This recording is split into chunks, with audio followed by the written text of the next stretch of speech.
Hello and good evening, I'm Melisa Idris. And I'm Sharaad Kuttan. You're watching Consider This, the show where we want you to consider and then reconsider what you know of the news of the day. Now, as the proportion of Malaysia's population who are elderly continues to increase, we as a society need to ensure quality support and services for the growing number of individuals affected by Alzheimer's disease and related dementias. Now, it is estimated that some 231,000 Malaysians will be living with dementia by the year 2030, and that will continue to increase to some 590,000 by the year 2050. What can be done to support them, their families, and their caregivers? The Alzheimer's Disease Foundation Malaysia is urging the government to implement a national dementia plan to address the needs of our growing aging population. Joining us on the show tonight, we have the good folks from Alzheimer's Disease Foundation Malaysia, Datuk Dr. Yim Khai. He's the Executive Committee Chairman, and Gan Chong Shyan. He is the Foundation's Project Director. Welcome to the show. It's good to have you both here. Thank you. Welcome. September is World Alzheimer's Month, Yes, isn't it? yes. Yes, so now in the final days of September. I do want to ask you though, because those dealing with Alzheimer's and related dementias will be living through this time of a pandemic. What has been the impact of COVID-19 and the lockdown, the MCO, on people affected by Alzheimer's disease and related dementias, and not just them also, but to their family members and their caregivers? Maybe I can begin with you, Datuk Yin. Yes. You see, Alzheimer's is a form of dementia. Now, dementia is a syndrome. There are different types of disease that cause dementia, and Alzheimer's is responsible for 70 to 80% of dementia. Okay? Now, when a person is categorized as having the dementia, we call them person with dementia. Their brain function is impaired, and is added to that, they have some cognitive impairment too, like thinking, like work. What shall I call it? Daily life, Like just the going through. daily life. Like, Going through daily life, yep. So, for a patient with dementia, if you have to go through COVID, now, patients with dementia are very, very confined to the people who look after them. So, like, they don't like other, they don't like foreign sort of, what shall I call it? Oh, it's strangers. They Yeah, have their set up routines, familiar. and I guess they would be. So the thing is, unfamiliar. the way I look at it, if for the dementia patient, it will be difficult because they will have to be confined to one. So actually, I don't think there are any studies to show actual cause of Yep. Dementia patient with respect to COVID. What I don't know about what. you guys? In Do you terms know? of our center, COVID-19 does have an impact on the person that we care for at our center.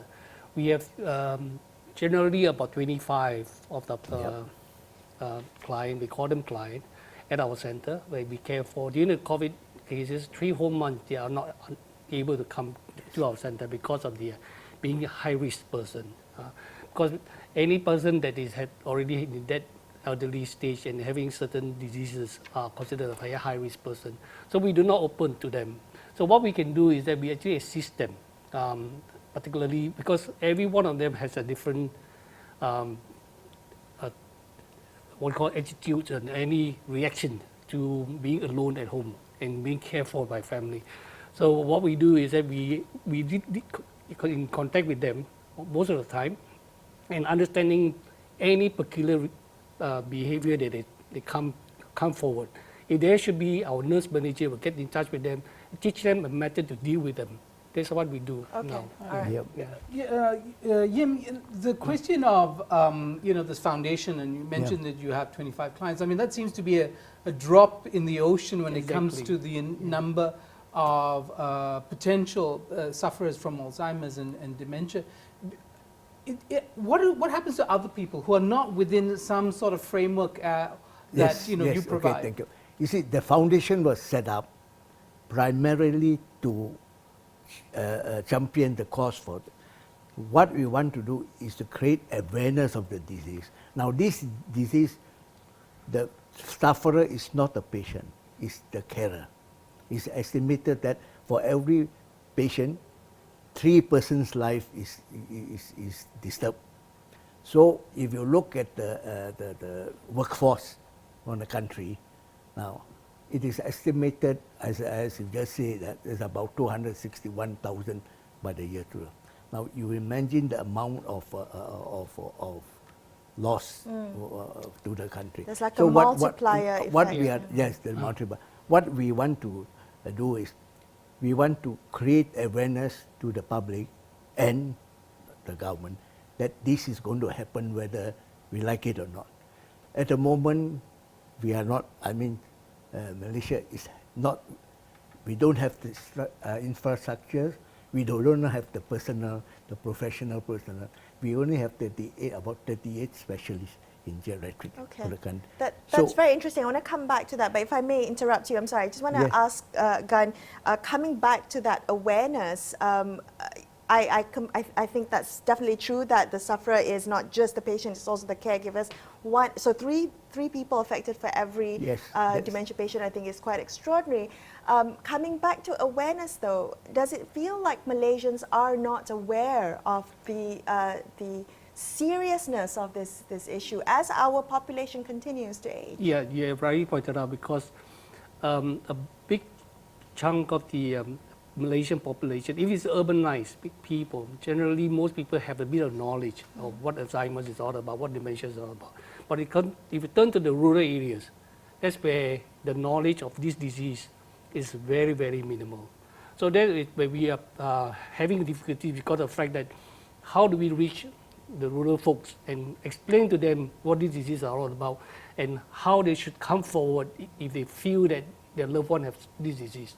And by coming forward, then they can get that early diagnosis of their problem, and at the same time be able to get the medical treatment, also help from people like us. The misconception is that it's just part of aging. Exactly. Yes.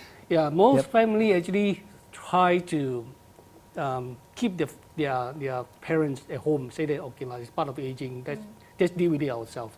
But little do they know that if they keep them themselves and isolated them, they actually are making their condition worsen, because they need to socialize them. They need to allow them to, practice their mind and be able to actively involve in society, so that they don't feel that they're so lonely, and as such they will not deteriorate to the level that is already in advanced stage. It can't actually help. Okay, we're going to take a quick break, but after this we'll come back to that thing that you mentioned, Malaysia not having enough infrastructure to provide the quality support and care. All right, we'll be back with more here on Consider This. Stay tuned.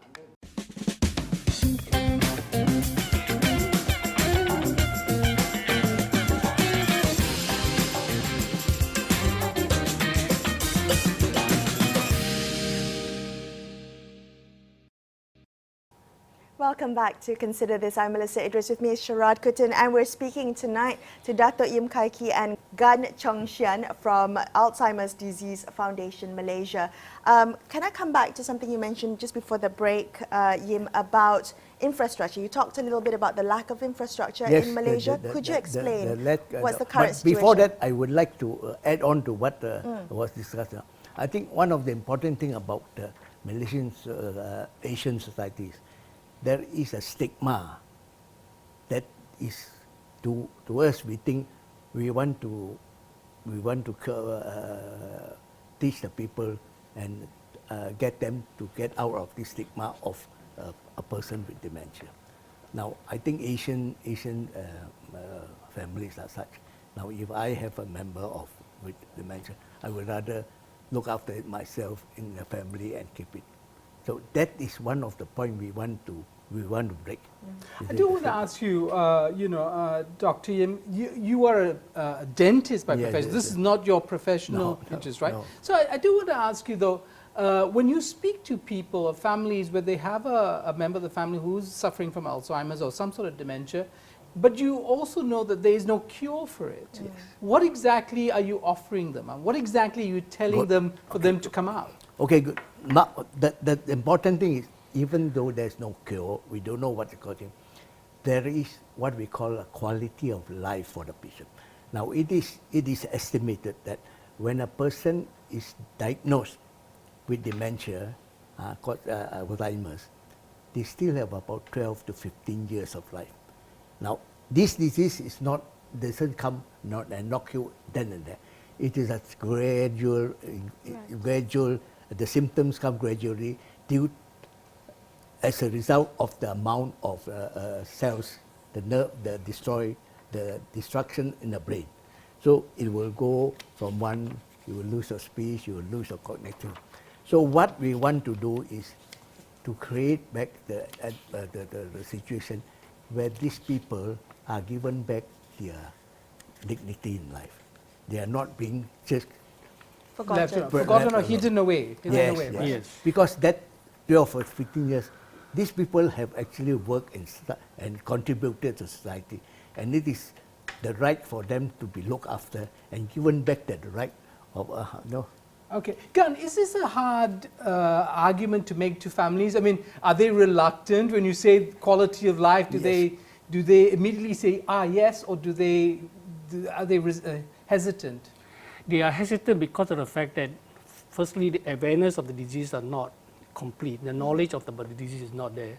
Secondly, the society acceptance on the diseases are not totally appreciated by the people at the moment. A lot of people who now see Alzheimer patients, they already say, oh, this person can't even think. So they actually avoid them. They are not tracking conversation with them. They're not actually included in the society, included in their life. So because of that, that's what Dr. Im was saying, there's a stigma involved.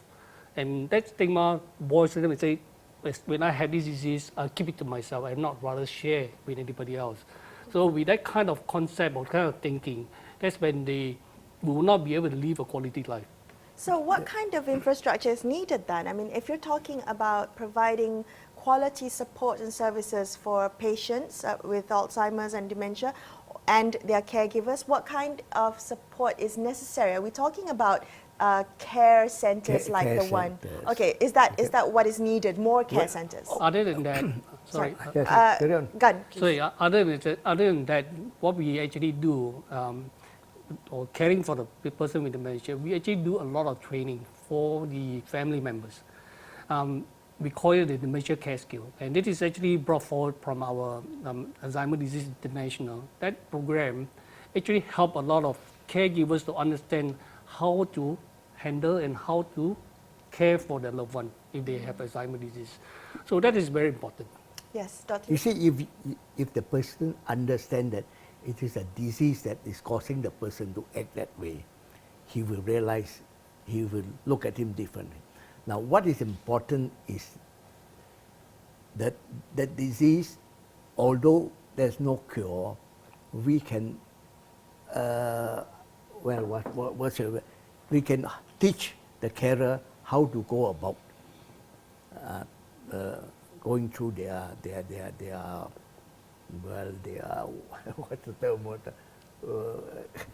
what's the term? Take care, yeah. I do want to ask you this, okay, and this is it's a public policy issue which has to do with costs, right? I mean, you talk about family as caregivers, and that seems to be a cost-effective way of dealing with dementia because it basically means the family is enhanced in its skills in dealing with the person, right? But as soon as you want to multiply this and generalize it or create centers, there's going to be a cost. Yes. The question is, who bears the cost? Yes. And so, Yim, tell us, what does it cost for estimate costs for individuals to be put in this program? Well, it all depends on what type of treatment or what type of facilities you will. So I don't think I'll be able to give you but you have to have the facility, you have to have at least the option, right? Option, and then you have the people to train the people to look after. Those are the costs, the people who look after them must be trained to learn how to look after them, and then the infrastructure must be there for them to be placed there. Now, when coming back to the family one, now the trouble with this the disease is sometimes it causes the family members to quarrel with each other because they don't understand. They don't understand. Or maybe I may put it mildly that they do understand, but they are not in a position to take on that responsibility. So they try and push to each other. No, we have heard of families quarreling. They don't want to look after. The other point is when a person is with Alzheimer's, the behavior is entirely different. He or she may suddenly reject his wife or the person who is closer to him. Sometimes we can't explain it. So, but they will be close to the person who know how to look after them. So that is the thing we are tackling with now. But I still feel if the public knows about the disease, then the public way of looking at this patient and accepting their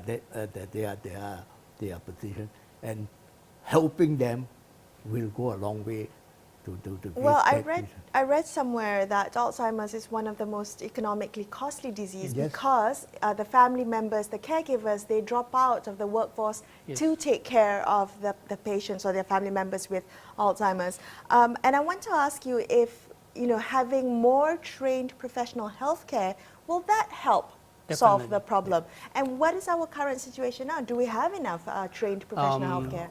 We had done some work in this area because we know that in order to provide help to people with dementia, we definitely need people to have the skill. So in 2016, we embarked on having trainers that go around Malaysia to train families, care workers on how to care for people like them. 14 trainers was made in 2016, and we realized that with the 14 trainers that we have been training thousands of caregivers and care workers. And that actually has benefited quite a lot of families who, like you say, in the COVID days, they are able to manage because they have the knowledge learned. So when we ask them, what did you do? They say, oh, I know this, my behavior of my mom is like this, so that's how I handle it. So these are very good skill that they learn from us. And in 2020 now, we are embarking another batch of trainers because we feel that the more trainers we have, the more people will benefit. We are training the trainers. So one trainer can probably Spread the do word, about right? 200 caregivers. So that's how the multiplying effect comes about. Okay, all right, we're going to take another quick break, but we're going to come back and talk a little bit more about what a national dementia plan could look like. Stay tuned to consider this.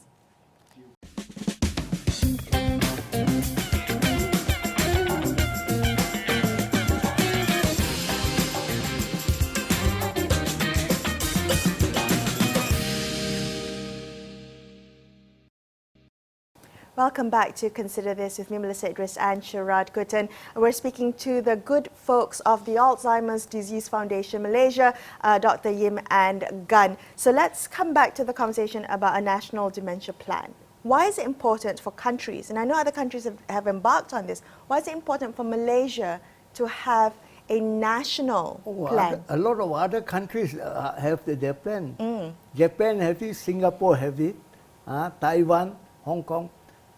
Among the Asian Pacific region, I think we are one of the few that don't have a plan. You see? I stand corrected. But you see, the plan is important because with the plan, you have the government behind all the work. Like we all are NGOs. We can do just that much. You know? As you know, it needs money and it needs what.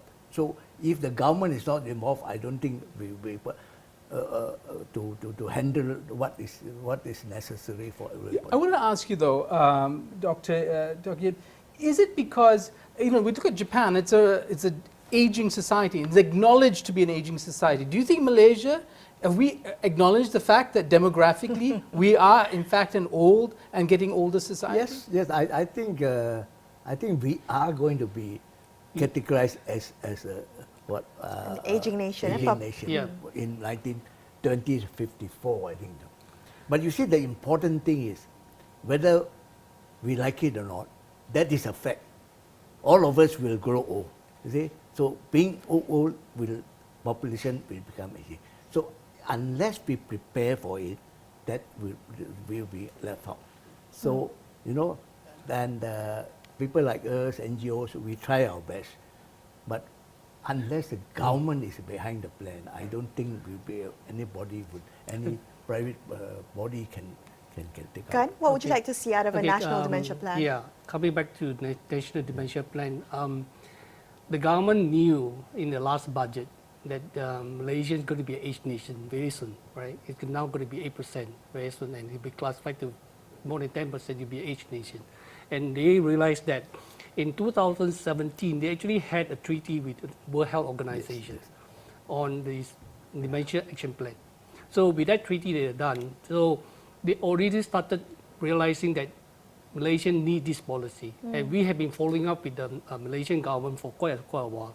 And in 2019, we met the previous Minister of Health, and he actually embraced it very well and said that yes, we must do it. You know, the National Dementia Plan.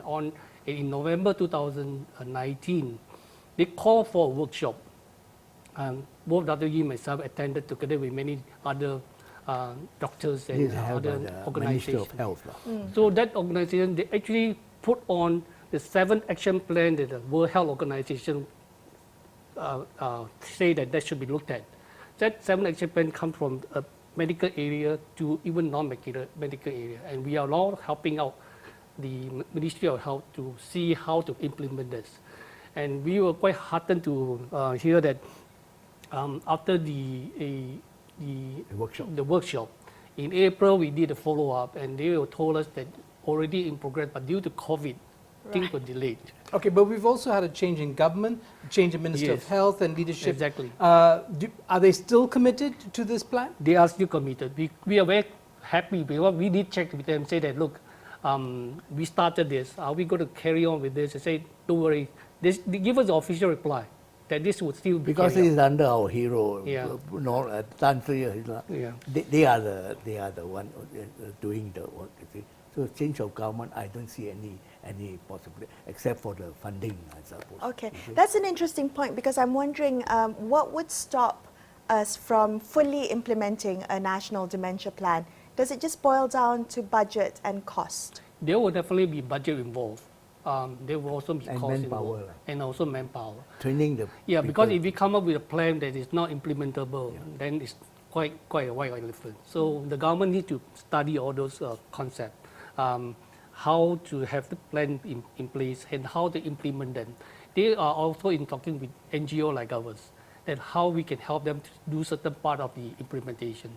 What can the public do to help push this along? Is there something ordinary Malaysians can do? Just do what we are doing. Support us.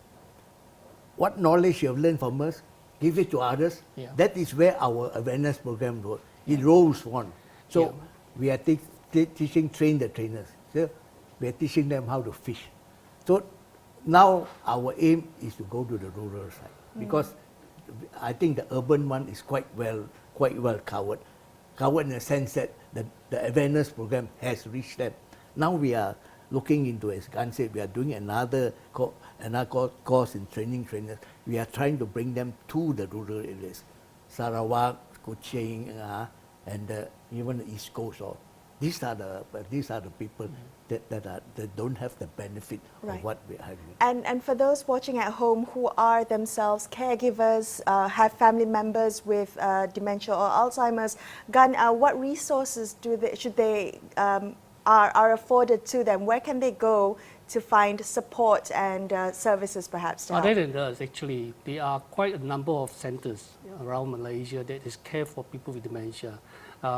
We know right from Johor Bahru to Ipoh, and even in Klang Valley, quite a number of centers are there. Just that some of them, like you say, the cost level can be high. So the entry level for people who wanted to have their loved one care for professionals can be quite costly.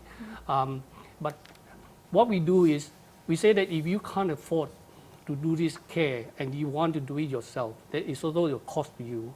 But at least you know how to manage it and you can reduce your stress by knowing how to do it. Right? And coming to your fact that how did public support people with dementia? How do they come forward and do it? That's the reason why in just this month, we celebrated the World Alzheimer Month celebration in the HQL Shopping Mall on the 12th and 13th September. We call up a campaign called Remember Me. Right? It remember me to say that even people with dementia could not remember you. The whole society must stretch out and remember them. That is important message that we are trying to send out. So that every one of us try to understand dementia, try to understand what is Alzheimer's disease, and learn to care for people, learn to see the sign, and if you see one, care for them and help them. All right. Thank you very so much for being on the Thank show you, tonight. thank We you for appreciate your having with time. us. I hope Thank we you so have much. helped a bit. Had to spread the word, definitely. Yeah. Thank you. That's all the time we have on this episode of Consider This. I'm Melisa Idris. And I'm Sharaad Kuttan, signing off for the evening. Thank you so much for watching and good night.